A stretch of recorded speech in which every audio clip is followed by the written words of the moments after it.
आज हम लोग जानेंगे फंडामेंटल ऑफ कंप्यूटर के बारे में। ठीक है, जैसा आप सबको पता है कि एक स्टूडेंट को बेसिक चीज के बारे में जानना बहुत ज़्यादा जरूरी है।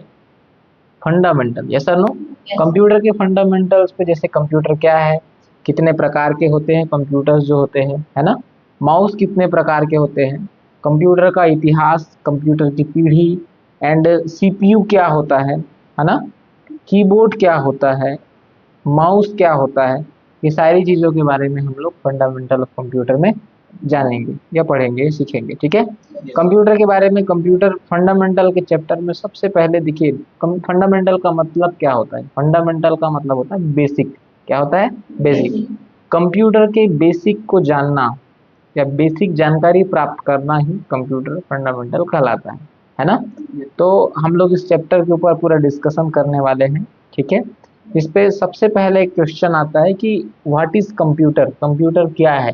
ठीक, तो कंप्यूटर एक बिजली से चलने वाला इलेक्ट्रॉनिक उपकरण है। जैसे भी मैं कंप्यूटर हम लोगों के सामने है, राइट, जो इलेक्ट्रिसिटी से क्या है, कनेक्ट है।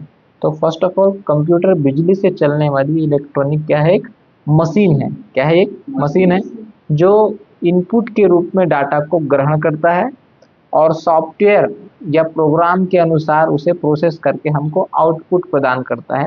मतलब हमारे कंप्यूटर्स के अंदर में क्या होते हैं, सॉफ्टवेयर होते हैं, और ये इन सॉफ्टवेयर की वजह से ही ये पीसी रन कर रहा है, चल रहा है ना? इसको चलाने के लिए इलेक्ट्रिसिटी की जरूरत पड़ी, पहली चीज इलेक्ट्रिसिटी हमें देना पड़ा।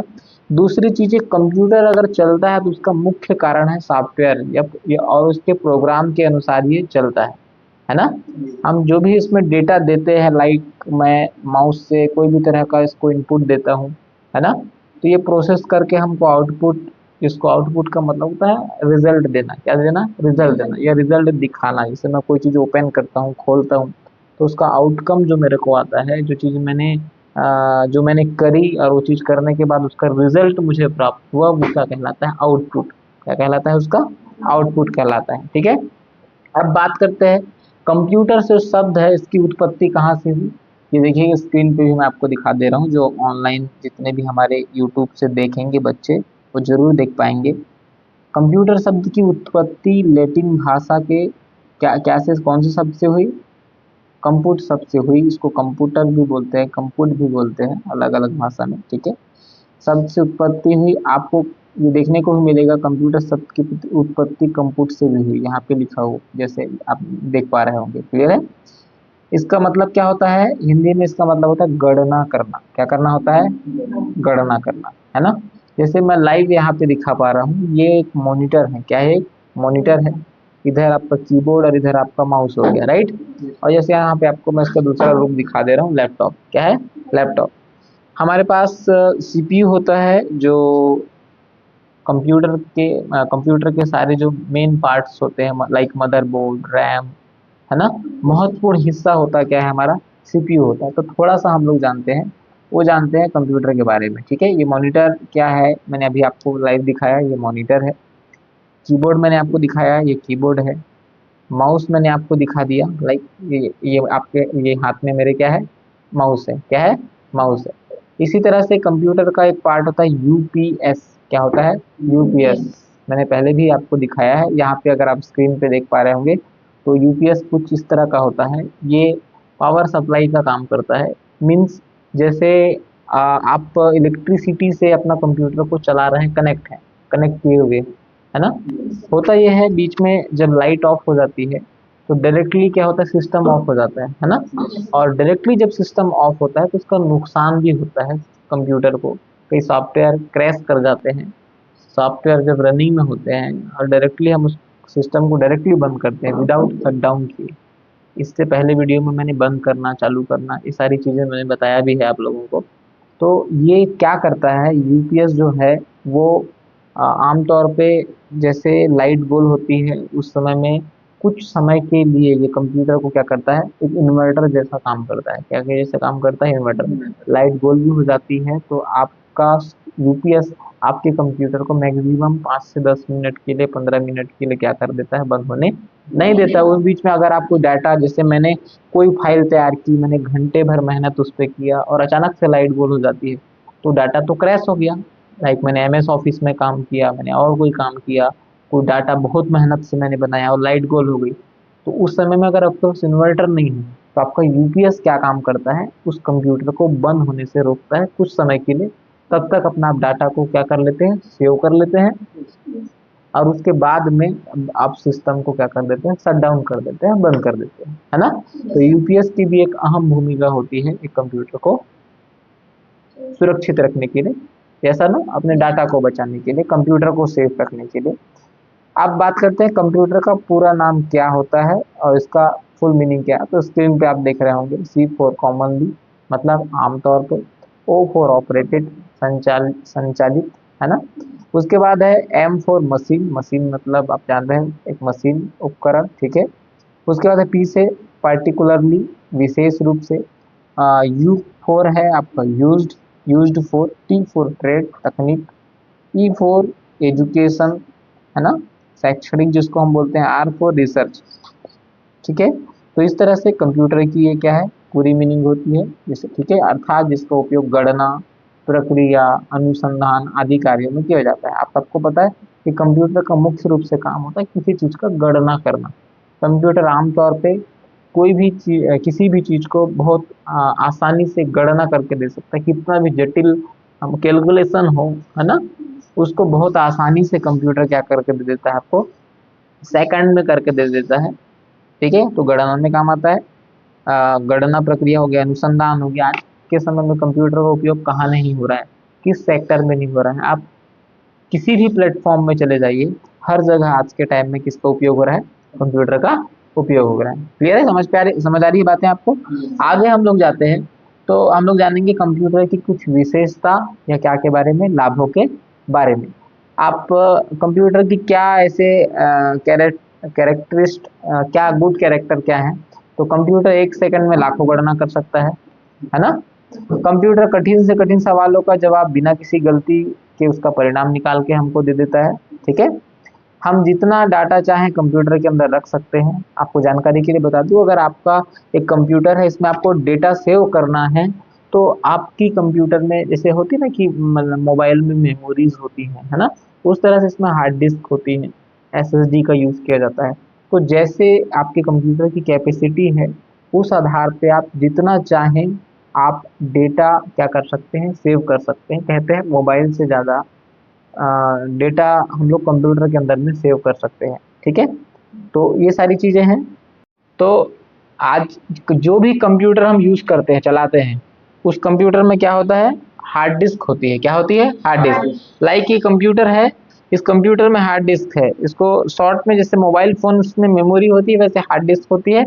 और हार्ड डिस्क की कैपेसिटी के हिसाब से जितना चाहे डाटा हम उस कंप्यूटर के अंदर में रख सकते हैं। जब हम कंप्यूटर असेंबल करवाते हैं, जब हम कंप्यूटर खरीदते हैं, बनवाते हैं, तो उस कंप्यूटर में उसका डेटा, ठीक है, आपका रिक्वायरमेंट क्या है, ज़रूरत क्या है, कोई ऑफिशियली पर्पस पे है, कोई बिजनेस पर्पस पे है, और ज़्यादा उसको डेटा रखना है, तो वो ज़्यादा हाई कॉन्फ़िगरेशन की हार्ड डिस्क डालेगा। हार्ड डिस्क मीन्स एक मेमोरी ही है जो कंप्यूटर में डाटा संग्रहण का क्या करती है, काम करती है। मतलब कंप्यूटर में जितना चाहे डाटा आप उसके अंदर रख सकते हैं, ठीक है, और उसका प्रयोग कर सकते हैं। आगे चलते हैं 4th में पॉइंट पे। हम कंप्यूटर की सहायता से bank, post office, railway station, hospital इत्यादि में पैसे का लेन देन, डाटा एंट्री इत्यादि के काम कर सकते हैं। आप सबको पता होगा, आप देखते हैं हॉस्पिटल में आप जाते हैं, है ना, वहां भी देखना पर्ची कटती है, क्या से काट के दिया जाता है, कंप्यूटर से ही काट के देते हैं। रेलवे स्टेशन में आप देखोगे कोई भी टिकट जनरेट होती है, कंप्यूटर की मदद से ही होती है ना।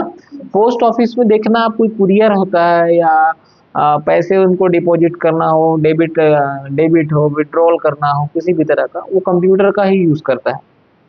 क्लियर है, कंप्यूटर का ही यूज करता है। आपको स्पीड पोस्ट करना है, आपको कोई सामान को पोस्ट करना है, भेजना है कहीं, तो वो कहीं ना कहीं कंप्यूटर से ही आपका डेटा को फिल करता है, वहीं से आपको रिसिप्ट देगा, वहीं से आपको रसीद काट के देगा। मतलब हर एक प्लेटफॉर्म पे, ये जनरली कुछ एग्जांपल है, बट ऐसे हर एक प्लेटफॉर्म में आप कहीं भी जाते होंगे, कोई नीड, कोई भी जरूरत आपको होती होगी, तो कंप्यूटर का यूज वहां पे नेसेसरी रूप से आप देखने को आपको मिलता होगा, है ना। आगे जाते हैं हम लोग। कंप्यूटर में बहुत ज़्यादा सिक्योरिटी दी जाती है, ये भी एक विशेषता है जिसके जरिए हम कंप्यूटर में पासवर्ड लगा के सभी दस्तावेज को सुरक्षित कर सकते हैं। आगे हम बताएंगे कैसे पासवर्ड लगाते हैं, कैसे किसी फाइल पे फोटो पे पासवर्ड कैसे लगाते हैं, कंप्यूटर ऑन करते समय कैसे हम उसमें पासवर्ड प्रोटेक्ट कर सकते हैं। तो आगे हम सब जानेंगे, बट ये बेसिक चीजें हम अभी जान पा रहे हैं। क्लियर है? तो कंप्यूटर क्या है, सिक्योरिटी पर्पस पे भी क्या है, बहुत अच्छा है। आपका कोई भी पर्सनल डाटा है आप कंप्यूटर में बहुत ही सेफ तरीके से रख सकते हैं। ठीक है, आजकल कंप्यूटर का इस्तेमाल सुरक्षा के लिए भी किया जाता है, जिससे जिससे कि किसी भी को ट्रैक किया जा सकता है और ये पता लगाया जा सकता है कौन कहाँ है। जैसे आज देखेंगे आप, बहुत सारा फायरिंग हो रहा है, हमला वगैरह होता है, तो कंप्यूटर टेक्नोलॉजी की मदद से हम आने वाले समय की चीज़ों को भी जान सकते हैं। कौन देश हमारे पे हमला कर रहा है, कहाँ क्या चल रहा है, चाइना के बॉर्डर में क्या चल रहा है ना, अगल बगल हमारे देश के बॉर्डरों में क्या चल रहा है कौन। तो हम लोग कहीं ना कहीं सुरक्षा की दृष्टि से भी कंप्यूटर के यूज को अगर देखें तो सुरक्षा की दृष्टि पे कंप्यूटर हमारे लिए वरदान की तरह साबित हो चुका है ना। तो कंप्यूटर का ये भी यूज है, टेक्नोलॉजी का इस्तेमाल किया भी जा रहा है। आगे हम लोग चलते हैं, आजकल मनोरंजन या पढ़ाई के लिए भी कंप्यूटर का इस्तेमाल किया जाता है, आप सबको पता है, बताने की जरूरत नहीं है। आज भी मैं यहाँ पे लैपटॉप कंप्यूटर लेके बैठा हुआ हूँ। आज ये मनोरंजन का भी साधन है, अगर इसमें मूवी देखना है मूवी देख सकते हो, गेम खेलना है गेम खेल सकते हो, पढ़ाई करना है पढ़ाई कर सकते हैं, ऑनलाइन क्लासेस कर सकते हैं। तो एक बहुत बड़ा माध्यम है कंप्यूटर, जहाँ से हम कंप्यूटर का यूज करके सारी चीज़ों की सुविधा या लाभ उठा सकते हैं। आगे चले, आगे बात करते हैं, सरकारी दफ्तरों में कंप्यूटर का बहुत ज़्यादा इस्तेमाल होता है। थोड़ी देर पहले ही हम बात किए थे, चाहे रेलवे डिपार्टमेंट हो, चाहे वो आपका पोस्ट ऑफिस डिपार्टमेंट हो, चाहे बैंक हो, टिकट काउंटर, कोर्ट कचहरी, कहीं भी आप चले जाते हैं, बिना कंप्यूटर का काम नहीं होता। एक बच्चे बच्चे को पता है कि आज हर दफ्तरों में हर जगह में कंप्यूटर नेसेसरी है, विदाउट कंप्यूटर कोई काम नहीं होता है। किराने की शॉप में भी आप जाएंगे तो भी कंप्यूटर में आपको काम करते हुए देखने को मिलेगा। कोई बिजनेसमैन है वो भी कंप्यूटर में आपको काम करते हुए देखने को मिल जाता है। ऑफिस का काम हो, हर जगह कंप्यूटर का आज काम होता है। ये कुछ थोड़ी विशेषताएं थी कंप्यूटर की, और भी हैं, जैसे रेलवे वायुयान जैसी जगहों पर कंप्यूटर का इस्तेमाल किया जाता है। इसके साथ वैज्ञानिक लोग नए नए खोज या शोध करने में कंप्यूटर का इस्तेमाल करते हैं। हो रहा है ना, आज लोग चांद पे जा रहे हैं, ऐसा नो, हम लोग ढेर सारे इन्वेंशन कर पा रहे हैं, किसकी मदद से, कंप्यूटर की मदद से। तो कंप्यूटर एक बहुत बड़ा प्लेटफॉर्म हो चुका है। इसके बाद बात करते हैं, तो ये कुछ लाभ कुछ विशेषता के ऊपर हम लोगों ने कुछ कुछ डिस्कशन किया, कुछ बात किया। अब हम लोग जानेंगे कंप्यूटर के विकास और इतिहास के बारे में, कि कंप्यूटर का विकास कब हुआ है ना, और इसके इतिहास के बारे में थोड़ा बेसिक हम लोग जानने वाले हैं, थोड़ा पूरा ही जानेंगे, है ना। कंप्यूटर के अगर विकास की हम लोग बात करते हैं, तो जैसे जैसे कंप्यूटर स्टार्ट हुआ, ठीक है, आया दुनिया में आया, पहले एक कंप्यूटर आया जिस कंप्यूटर का आकार कुछ इस तरह था, जो स्क्रीन पे भी आप देख पा रहे हैं, देख रहे हैं। ये कंप्यूटर सबसे पहले बना था, एबाकस नामक एक यंत्र आई थी, ठीक है। ये चीन से इसका स्टार्टअप हुआ था। कहाँ से हुआ था, चीन। कब, 16वीं शताब्दी में बनाया गया था। कब बनाया गया था, 16वीं शताब्दी। और जब स्टार्टिंग में कंप्यूटर आया था तो इसका काम क्या था पता है आपको, सिर्फ जोड़ना घटाना और वर्गमूल निकालना जैसा काम, मतलब बेसिक काम के लिए ही कंप्यूटर का यूज किया जाता था। आज तो आप कई सारे काम देखते हैं, लेकिन जब स्टार्टिंग पीरियड था, इसका स्टार्टिंग टाइम था, तब बेसिक, जैसे मोबाइल फोन आया था तो क्या काम करते थे, कॉलिंग का काम होता था, हुआ ना। फिर उसमें सॉफ्टवेयर डेवलप किया गया, क्या किया गया, समझ में आ रही है हमारी बातें, क्या डेवलप किया गया, सॉफ्टवेयर। कीपैड फोन आया, कोई फीचर नहीं थे, थोड़ा उसको डेवलप किया गया, उसमें इंटरनेट को डेवलप किया गया, उसमें कुछ गेम्स की फीचर फीचर डाले गए, कुछ वीडियोस क्वालिटी को इम्प्रूवमेंट किया गया, सॉफ्टवेयर को अपडेट किया गया, सही है ना। उसके बाद धीरे धीरे क्या किया गया, टच फोन आया, फिर उसके बाद स्मार्टफोन आया, उसमें भी डेवलपमेंट हुआ ना। आज बहुत सारे काम कर रहे हैं, आज ऑनलाइन, अब यूट्यूब पे हम हैं, तो कहीं ना कहीं आज ये क्या की देन है, देन तो कंप्यूटर की है, यस और नो। तो वैसे ही एक टाइम में जब कंप्यूटर आया तो वो जोड़ना घटाना वर्गमूल निकालना जैसा काम था, और ये लकड़ी का बना हुआ एक यंत्र था कंप्यूटर जो है, और आकार में बहुत बड़ा था। क्या था, आकार में बहुत बड़ा, जो आप इस तरह से यहाँ पे देख पाएंगे। क्लियर है। अगर आगे देखते हैं हम लोग, तो थोड़ा सा ये लकड़ी का ढांचा की तरह था, है ना, और तारों में गोलाकार मोतियों के द्वारा गणना करता था, ठीक है। आज चित्र में आप कुछ इसको समझ पा रहे होंगे जो मैं आपको दिखा पा रहा हूँ, ठीक है। आगे चले, नेक्स्ट अगर हम बात करते हैं इसके बाद, 1617 में जॉन नेपियर, ये स्कॉटलैंड जो देश है वहाँ पे कोई वैज्ञानिक थे, ठीक है, नेपियर बोन्स नामक एक कैलकुलेशन करने वाली मशीन का निर्माण किया गया।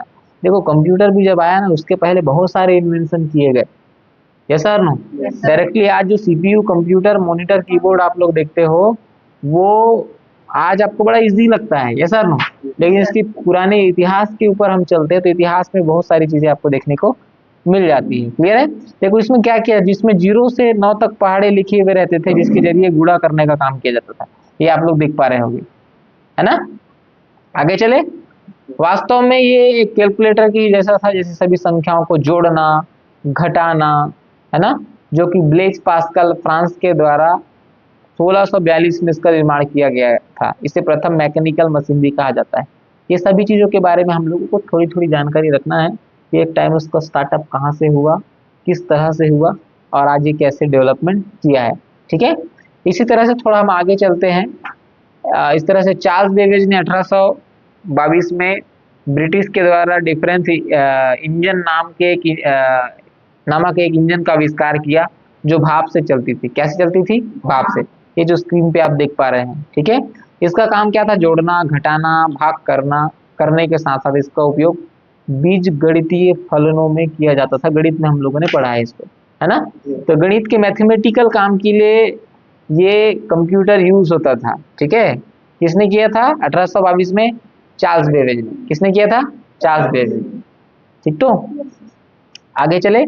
उसके बाद हम लोग बात करते हैं 1930 में मार्क 1 के नाम से विश्व का प्रथम स्वचालित विद्युत यांत्रिक गणना करने वाला यंत्र का आविष्कार हुआ हार्वर्ड आइकन के द्वारा।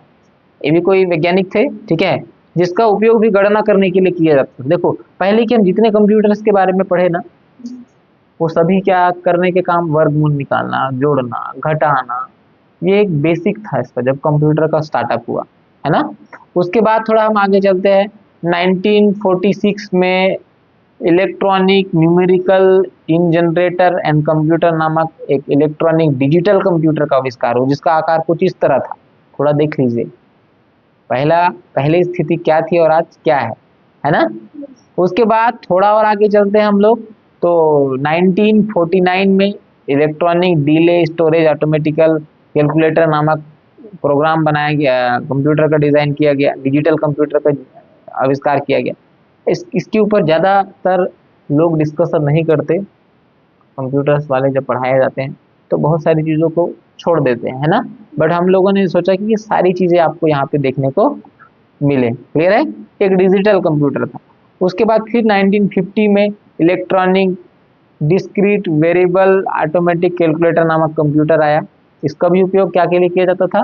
गणना के लिए किया जाता था। उसके बाद अगर हम बात करें मेनली, देखो मेनली अभी आगे हम बात करेंगे। इसके बाद 1951 में यूनिवर्सल ऑटोमेटिक कंप्यूटर आया जिसका उद्देश्य क्या था?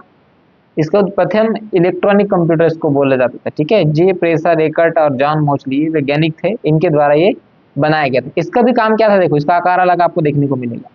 इसका काम था ये कंप्यूटर सांख्यिकी और शाब्दिक दोनों प्रकार के डेटा को संसाधित करता था। अभी मैं जितना ऊपर बात किया हूँ थोड़ा जल्दी जल्दी स्पीड में बात किया हूँ, ठीक है। वो बेसिक बस जानकारी के लिए मैं आपको बताना चाह रहा था। अभी आगे हम चलेंगे तो डीपली इसके ऊपर हम लोग क्या करेंगे, डिस्कस करेंगे, बात करेंगे डीपली, इसको हम लोग आगे समझने वाले हैं। ठीक है। उसके बाद हम लोग जानेंगे कंप्यूटर की पीढ़ियों के बारे में। किसके बारे में? कंप्यूटर की पीढ़ियाँ। अगर बात आती है कंप्यूटर की पीढ़ी की तो एक्चुअल में कंप्यूटर की शुरुआत कब हुई, उसकी बनावट, गुण, स्पीड, साइज इत्यादि चीजों में कैसे कैसे बदलाव हुआ, है ना, ये सभी चीज हम लोग क्या करने वाले हैं, अभी जानने वाले हैं। क्लियर है। अब यहाँ से स्टार्ट होता है प्रथम पीढ़ी, मेन फर्स्ट जनरेशन जो होती है। यहाँ से हम लोग डीपली जानेंगे कंप्यूटर के बारे से। ठीक है। जैसे कि अभी कंप्यूटर के इतिहास में हम लोगों ने देखा इलेक्ट्रॉनिक कंप्यूटर, डिजिटल कंप्यूटर, इनके बारे में जॉन मोचली के बारे में 1946 में जो तैयार हुआ। इसके बाद ये हम लोगों ने UNI VAC, ADVAC, EDSAC computer भी इसी तरह जनरेशन में शामिल है। इनके बारे में हम लोगों ने ऊपर पढ़ा। ठीक है। अब बात करते हैं फर्स्ट जनरेशन, प्रथम पीढ़ी कंप्यूटर। in 1946 से 1956 तक कहानी चली जब उस समय में जो कंप्यूटर आए वो सब प्रथम पीढ़ी के कंप्यूटर कहलाए। कौन सी पीढ़ी के? प्रथम पीढ़ी के कंप्यूटर कहलाए। और अभी हम ऊपर पढ़े हैं और ये उन्हीं की पिक्स आपको स्क्रीन पे देखने को मिल रही है, ठीक है। उसके बाद इनकी गुणवत्ता, इस पीढ़ी की क्या गुणवत्ता थी, इसके पॉजिटिव चीजें भी जानेंगे, नेगेटिव चीजें भी जानेंगे। इसके बाद जो सेकंडरी पीढ़ी के कंप्यूटर है उनके भी गुण जानेंगे, है ना। तो सभी पीढ़ियों के बारे में हम लोग भी जानेंगे, समझेंगे। इस पीढ़ी की गुणवत्ता, लक्षण और विशेषता क्या था। देखो, स्विचिंग डिवाइस में वैक्यूम ट्यूब का उपयोग किया जाता था। इसमें वैक्यूम होता ना, वैक्यूम समझ रहे होंगे, वैक्यूम ट्यूब का उपयोग होता था। ये बहुत ही नाजुक, कम विश्वसनीय और देखने में बड़े होते थे। अभी आप सब स्क्रीन पे देखिए, अभी दिखाया मैंने आपको, सब साइज पे क्या थे, काफी बड़े थे। इसमें ज्यादा एयर कंडक्टरों का उपयोग किया जाता था। संग्रहण के लिए मैग्नेटिक ड्रम का उपयोग किया जाता है। मैग्नेटिक मतलब चुंबकीय, ठीक है। इसकी स्पीड बहुत मंद थी। पहले के कंप्यूटर की स्पीड थोड़ी ना मंद थी, मंद मतलब कम थी। मशीनी भाषाओं में प्रोग्रामिंग का प्रयोग होना, ये बहुत ज्यादा खर्चीले होते थे। जितने ऊपर कंप्यूटर हम देखे सब क्या थे, काफी खर्चीले थे, महंगे थे, कॉस्टलीस्ट थे, ठीक है। सेकेंडरी हम बात करने वाले हैं द्वितीय पीढ़ी के कंप्यूटर। कौन सी पीढ़ी के? द्वितीय। 1956 में द्वितीय पीढ़ी की शुरुआत हुई थी। इन सारे कंप्यूटर में ट्रांजिस्टर का उपयोग किया जाता था। ट्रांजिस्टर देखेंगे, बहुत सारे इलेक्ट्रॉनिक जो गैजेट आते हैं, है ना, उपकरण आते हैं, उनमें कुछ जगह में ट्रांजिस्टर फिट होते हैं, ट्रांजिस्टर लगे हुए होते हैं, ठीक है।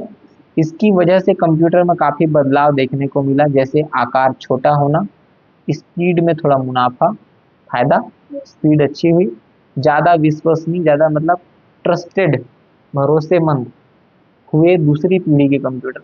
पहली पीढ़ी की अपेक्षा अच्छे कंप्यूटर कौन सी पीढ़ी के हुए? दूसरी पीढ़ी के हुए। That's clear. ये सभी प्रक्रियाएं 1956 से मतलब 1956 से 1964 मतलब 1964 तक चला, जिसे द्वितीय पीढ़ी के कंप्यूटर कहा जाता है। पहली पीढ़ी के कंप्यूटर की कहानी कुछ और थी, दूसरी पीढ़ी के कंप्यूटर की कहानी हुई 1956 से 1964। ओके, इनको द्वितीय पीढ़ी के कंप्यूटर कहा गया। पहली पीढ़ी, दूसरी पीढ़ी। हम लोग की पीढ़ी बदलती है ना इंसानों की, वैसी पीढ़ी यहाँ भी कंप्यूटर की बदली गई है। फैशन में बदलाव हुआ, जरूरतों में बदलाव हुआ। पहले के लोग साइकिल में चलते थे, फिर बाइक में आए, बाइक वाले कार में आए, अब कार वाले हेलीकॉप्टर में जा रहे हैं, सही है ना। रहन सहन भी पहला अलग था, आज अलग है। तो वैसे ही कंप्यूटर में भी जनरेशन के आधार पे चीजों में क्या हुआ, बदलाव हुआ, ठीक है। अब ये जो सेकेंडरी पीढ़ी की गुण क्या है, गुणवत्ता क्या है, इसके लक्षण क्या है, इसको थोड़ा जान लेते हैं, ठीक है। प्रथम पीढ़ी से कम खर्चीले हुए, मतलब पहले पीढ़ी में जो कंप्यूटर आए थे वो ज्यादा खर्चीले थे। दूसरी पीढ़ी में जो कंप्यूटर आए, सेकेंडरी पीढ़ी की हम बात कर रहे हैं, ये क्या थे, पहले पीढ़ी से कम खर्चीले थे। मतलब उसमें जितना कॉस्ट या खर्च उसको बनाने में लगा होगा, वो खर्च दूसरी पीढ़ी के कंप्यूटरों में कम लगा, ठीक है। दूसरा, प्रथम पीढ़ी से छोटा और रख रखाव में आसान।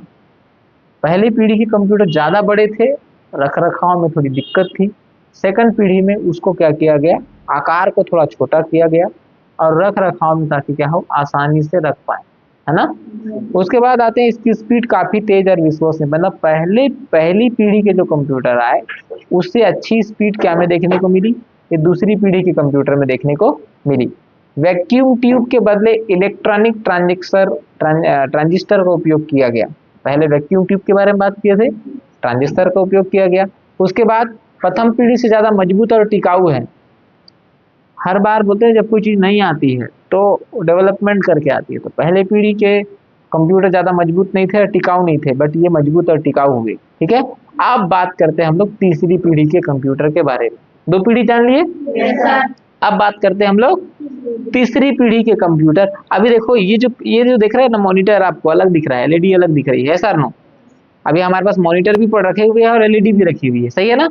ये जो तीसरी पीढ़ी की कंप्यूटर थी, इसकी शुरुआत हुई 1964 से 1964, जिसकी जो कब से स्टार्ट हो, 1964 मतलब 1964 से 1973 तक चला तृतीय पीढ़ी का कंप्यूटर, है ना। ये वजन में काफी कम था। आप देख रहे होगे ना, ये इसकी डिजाइनिंग लुक देख रहे हो आप अभी की जनरेशन के तो लोग नहीं देखे हैं, बट ये टीवी वाला कुछ लोग तो शायद देखे होंगे। मैंने देखा है, मैंने यूज किया है। तो इस तरह के आकार का कंप्यूटर, मॉनिटर की जगह हम इस तरह के टीवी का यूज करते हुए देखते थे। आप अगर पहले पुराने समय में, आज से 20 साल पहले देखे होंगे, अगर आज 2024 चल रहा है, तो 2000 के आसपास, 2000 के आसपास कुछ इस तरह के हमको टीवी, कंप्यूटर, एलईडी या मॉनिटर की जगह हम इस तरह के कंप्यूटर में यूज करते हुए हमको देखने को मिलते थे, मॉनिटर की जगह, है ना। तो ये काफी वजन में कम था। इसके अंदर आईसी यानी इंटीग्रेटेड सर्किट का उपयोग किया गया था। आईसी देखे होंगे, आईसी प्लेन होती है, ये सर नो। कहीं प्लेट्स पे आप देखे होंगे इलेक्ट्रॉनिक रेडियोज वगैरह के, मोबाइल वगैरह की खराब प्लेट्स हम देखते होंगे, ये सर नो। कुछ अलग ही तरह की देखना, ब्लैक कलर में आईसीज आपको लगी हुई देखने को मिलेगी। इंटीग्रेटेड सर्किट, ये सर्किट के जैसे होता है, जैसे लाइक एक बोर्ड होता तो जरूर मैं आपको दिखाता, ठीक है। जरूर मैं जब इस चैप्टर पे आगे आएंगे तो मदरबोर्ड वगैरह में हम आपको इसको दिखाएंगे, ठीक है। उसके बाद आगे इसके पीढ़ी की गुणवत्ता के बारे में थोड़ा हम लोग बात कर लेते हैं। क्या के बारे में? गुणवत्ता के बारे में हम लोग थोड़ा बात कर लेते हैं। तो ये आकार में काफी, बहुत ही छोटे आकार के आकार का होना, तो आकार में दिख रहा होगा आपको, काफी छोटा है। दूसरा देखेंगे कम खर्चीले, कम खर्च में तैयार हो जा रहे हैं। तीसरा हम देख रहे हैं कम बिजली की खपत होना। अब ये देखिए इसका साइज देख लीजिए, है ना। ये अगर टीवी की तरह आकार का है तो ये उतना ये बिजली का खपत आप नहीं देगा, क्लियर है, जितना पहला पीढ़ी या दूसरा पीढ़ी में खर्च थे। उसके बाद रख रखाव में काफी आसान, अब ऑलरेडी ये आसान है, जगह कम घेरेगा, ठीक है। स्पीड के मुकाबले में प्रथम पीढ़ी और द्वितीय पीढ़ी से काफी तेज होंगे, बहुत ही विश्वसनीय होंगे, ट्रस्टेड, ठीक है। उसके बाद सभी पीढ़ियों से ज्यादा मजबूत और तीव्र गति से चलने वाला कंप्यूटर, ये तृतीय पीढ़ी का कंप्यूटर था। उम्मीद है आप लोगों को समझ में आया होगा। आगे हम लोग चलते हैं चतुर्थ पीढ़ी। कौन सी पीढ़ी? इस पीढ़ी की शुरुआत 1973 से हुई, मतलब 73 से हुई और 82 तक चली। कब तक चली? 82 तक। ये चतुर्थ पीढ़ी में इस कंप्यूटर को रखा गया है। ऐसे ये अभी वर्तमान में भी चल रहा है, चल रहा है, बिल्कुल चल रहा है, कैसा नो। ये देख लीजिए, लाइव दिखा दे रहा हूं आपको, है ना। सीपीयू भी रखा हुआ है हमारे पास, क्लियर है। तो ये कौन सी पीढ़ी में आता है? चतुर्थ पीढ़ी, फोर्थ जनरेशन। ये 1973 से स्टार्ट हुआ। अब इसकी गुणवत्ता क्या है, हम इसके नोट्स दे देंगे आप लोगों को, ठीक है। इसको अभी आपको समझना है बस। इसकी गुणवत्ता और आकार विशेषता क्या है। ये पहला चीज तो आकार में एकदम छोटा, कहीं भी उठा के लेके जा सकते हैं। साइज में very small in size. Speed के मुकाबले में काफी तेज, स्पीड काफी तेज है। ये भी देखने को मिल। रख रखाव में आसान, जहां चाहे लेके जा सकते हैं। कम खर्चीले हैं, कम खर्च में तैयार हो जाते हैं, 10-12 हजार रुपये में सिस्टम तैयार हो जाता है, क्लियर है। उसके बाद बहुत ही ज्यादा विश्वसनीय और टिकाऊ, बहुत ही ज्यादा स्टोरेज की क्षमता। कम बजट में भी आप खरीदते हैं तो अच्छा स्टोरेज आप रख सकते हैं, ठीक है। स्टोरेज समझते हैं आप लोग, रखने की क्षमता, कैपेसिटी, कितना डाटा आप रख सकते हैं। जैसे आपकी मोबाइल की कैपेसिटी 4 GB है, 8 GB है, 16 GB है, आप उतना ही रख सकते हैं। वैसे कंप्यूटर में आप 1000 GB, 2000 GB, जैसा आपका कैपेसिटी का कंप्यूटर है, आप उस पर उस हिसाब से उस पर हार्ड डिस्क वगैरह डाल सकते हैं, कैपेसिटी बढ़ा सकते हैं, क्लियर है। का बहुत ही कम बिजली, कंप्यूटर बिजली ज़्यादा लेता है क्या? नहीं, बहुत रेयर, बहुत कम बिजली खपत कंप्यूटर करता है। अब बात करते हैं पांचवी पीढ़ी। तो पांचवी पीढ़ी 1982 से लेकर अब तक के सभी कंप्यूटर पांचवी पीढ़ी के अंतर्गत आते हैं। इस पीढ़ी के अंतर्गत छोटे, शक्तिशाली, फास्ट और उच्च तकनीक वाले होते हैं। इस पीढ़ी वाले कंप्यूटर के कई सारे मॉडल तैयार किए गए हैं, जैसे डेस्कटॉप कंप्यूटर, लैपटॉप कंप्यूटर इत्यादि। अब पांचवी पीढ़ी में ये सामने रखा हुआ है लैपटॉप, जिससे मैं आपको स्क्रीन पे दिखा रहा हूँ। ये क्या है? पांचवी पीढ़ी में आता है ना। लैपटॉप हो गया, मोबाइल हो गया, स्क्रीन पे सब देख पा रहे हैं आप। ये ऐसे गैजेट हैं जो बहुत आसान है, आज सबके पास एक क्या है? स्मार्टफोन है, यस और नो। ये भी आज पांचवी पीढ़ी के अंतर्गत आता है। मोबाइल की साइज की तरह कंप्यूटर बना दिया गया, सारी चीजें आज एक अच्छा फोन में आप, कंप्यूटर में जितना ऑपरेशन हम करते हैं, ऑपरेट हम करते हैं, उतना मोबाइल फोन के अंदर भी कैपेसिटी है। बट हम लोग लैपटॉप या कंप्यूटर का इस्तेमाल इसीलिए करते हैं ताकि वो एक जगह हमें डेटा वगैरह रखने के लिए सही होगा। हमारे मोबाइल पे हम उतना टाइम देना नहीं चाहते, वो सारे डाटा को रखना नहीं चाहते, तो एक लैपटॉप या कंप्यूटर का जनरली लोग इस्तेमाल करते हैं। ऐसा ना हो कि आकार में मोबाइल छोटा भी है, यूज़ करने में थोड़ी सी एक तो फायदेमंद भी है, और एक ऑफिशियली एक पर्सन मोबाइल फ़ोन का इस्तेमाल सारे डेटा वेटा को रखने के लिए नहीं करेगा, यस और नो? तो लैपटॉप का यूज़ वो ज़्यादा करेगा या पीसी का यूज़ करेगा, जिसको हम डेस्कटॉप बोलते हैं, कंप्यूटर बोलते हैं। क्लियर है? ये कौन सी पीढ़ी हो गई? पांचवी पीढ़ी है। तो इस तरह से हम लोगों ने अभी ये 5 पीढ़ियों के बारे में जाना है, राइट?